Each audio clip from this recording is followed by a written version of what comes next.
ये 15,000 रुपये पापा को दे देना, उनको चश्मा बनवाना है। ठीक है। इतने सारे पैसे उस बुढ़े को थोड़ी दूंगी। 2 वक्त की रोटी मिलती है, उतना काफी है। इन पैसों से तो मैं शॉपिंग करूंगी।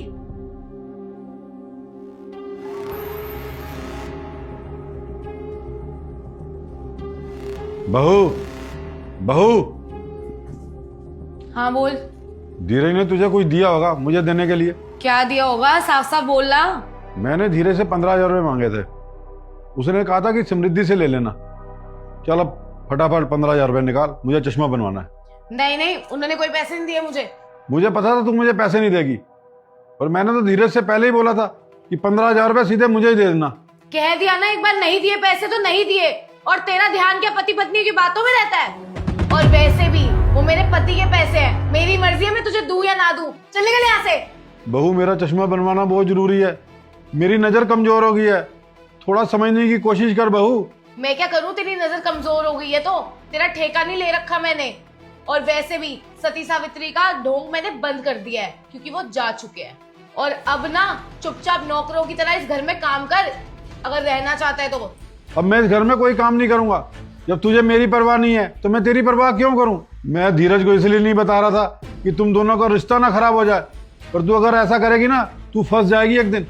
देख बहू, अभी तक तो मैंने तेरे बारे में धीरज को कुछ नहीं बताया, मगर आज शाम को जब धीरज घर पे आएगा ना उसे मैं सब कुछ बता दूंगा, और बहुत होगी तेरी गुलामी। अब मैं इस घर का कोई काम नहीं करूंगा, मैं इस घर का मालिक हूँ, नौकर नहीं हूँ। अच्छा, तू मुझे मना कर रहा है? देख ले, अगर मुझे मना करा ना तो घर से निकाल दूंगी। अरे ऐसे कैसे तुम मुझे घर से बाहर निकाल देगी? मैं तो यही सोचता रहता था कि अगर मैंने तेरे बारे में धीरज को बता दिया ना, कहीं तुम दोनों का रिश्ता ना खराब हो जाए, पर लगता है मैं ही गलत था। अब मैं बताऊंगा धीरज को कि उसके ऑफिस जाने के बाद किस तरह से तेरा असली चेहरा हमारे सामने आता है। अब मैं सब कुछ बताऊंगा कि तुम मुझे किस तरह नौकरों की तरह घर पे रखती है। तुझे क्या लगता है तू धीरज को कुछ भी बोलेगा और वो तेरी बात पे मान जाएगा? वो मेरा पति है, मेरी सुनता है वो। धीरज सिर्फ और सिर्फ अपने पापा की सुनेगा। धीरज, तुम तो ऑफिस गए थे ना? अगर मैं आज ऑफिस चला जाता ना तो ये तुम्हारी असलियत ना मेरे सामने नहीं आती। मैं तुम्हारी इसलिए सुनता था, मुझे लगता था कि तुम मुझसे प्यार करती हो, मेरे परिवार की केयर करती हो, लेकिन असलियत तो मुझे अब पता चली है कि तुम मेरे परिवार को अंदर से खोखला कर रही हो। आ गया बेटा तू, और तूने देख लिया ना बहू मुझे किस तरह से घर में नौकरों की तरह रखती है। देख लिया पापा, मैंने सब कुछ देख लिया, लेकिन मुझे ये नहीं समझ में आ रहा कि आपको ये सब सहने की जरूरत क्या थी। अगर आप ये सब मुझे पहले बता देते तो आज आपको ये दिन देखने की जरूरत नहीं पड़ती। बेटा मैं तुझे सब कुछ बता देता, पर इस डैन ने मुझे धमकी दी कि अगर तूने अपने बेटे को कुछ भी कहा तो मैं तुझे घर से बाहर निकाल दूंगी। तो बेटा मुझे अच्छे से पता था कि अगर तुझे सारी बात पता चल गई तो तू इसे घर से बाहर निकाल देगा, पर बेटा मैं नहीं चाहता था मेरी वजह से तेरा परिवार टूट जाए। अरे काहे का परिवार? परिवार वो होता है जहाँ पे प्रेम हो, सब एक दूसरे की केयर करें, और ऐसी औरत जिस परिवार में आ जाए ना वो परिवार को जोड़ती नहीं है, उस परिवार को तोड़ती है। और इसने क्या किया? हमारे परिवार को तोड़ने की कोशिश की है इसने। धीरज, इनकी बात पे भरोसा मत करो, ये झूठ बोल रहे हैं। मैं तो दिन रात इनकी सेवा करती हूँ, ये फिर भी ये बात बोल रहे हैं। अरे चुप करो, क्या अपने कानों से सुनी बातें भी झूठ मान लूं मैं?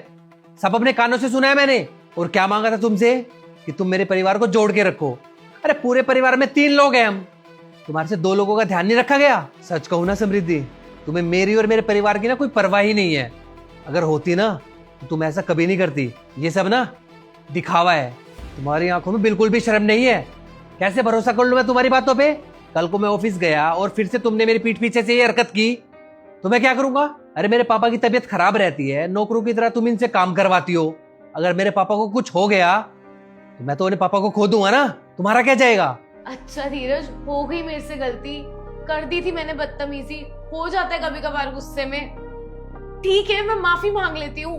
पापा जी मेरे को माफ कर दो। अब इतनी सी बात के लिए तुम मुझे घर से थोड़ी निकालोगे। देखो, जो ये सब तुमने किया है ना, ये माफी के लायक बिल्कुल भी नहीं है, और मैं तुम्हारी शक्ल देखना भी नहीं चाहता। अब निकल जाओ मेरे घर से। ऐसे कैसे तुम मुझे घर से निकाल सकते हो? पापा जी समझाइए ना इन्हें। अरे अब मैं क्या समझाऊं? तुझे तेरे किए की सजा मिल रही है, तू इस घर में रहने के लायक नहीं है, अब निकल यहाँ से। तुमने सुना ही नहीं दिया क्या? पापा ने क्या बोला? निकलो। धीरज, मैंने बोला ना निकलो। और आज के बाद मुझे अपनी शक्ल मत दिखा देना। शाबाश बेटा, बहुत सही फैसला लिया तूने।